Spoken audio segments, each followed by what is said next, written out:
तो आज सुबह से ही दाल पकवान खाने का मन हो रहा था, पर बनाने का मन बिल्कुल भी नहीं था, इसलिए मूड बिल्कुल भी नहीं था। तो देखो, मैंने बाहर से ये दाल पकवान मंगाया है। देखो ज़रा पकवान की साइज़ कितनी बड़ी है।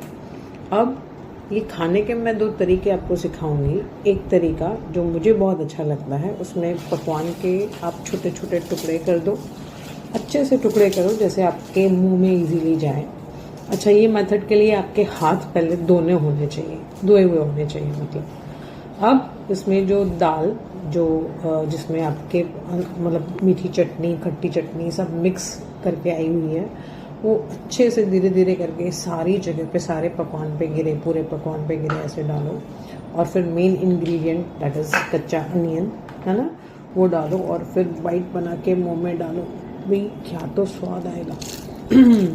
ये पहला बाइट मैंने लिया और फिर टेस्ट लेते लेते मैंने ये दूसरा बाइट पे मेरे मुंह में गया। दाल पकवान की टेस्ट अलग ही होती है और ऐसे खाना इसकी तो टेस्ट डबल ही कर देता है। पर मेरी बच्ची छोटी सी, उसको मेरा वाला तरीका अच्छा नहीं लगता। उसके तरीके में देखो, पकवान का टुकड़ा लेंगी वो और फिर दाल में डिप करके मुंह में डालेगी और प्यार से उसको चक चक करके खाएगी, मेरी छोटी सी चिड़िया। और उसके तरीके से मतलब बड़ी सफाई दिखेगी। पर मैंने उसका वाला तरीका भी अब मतलब अपनाया।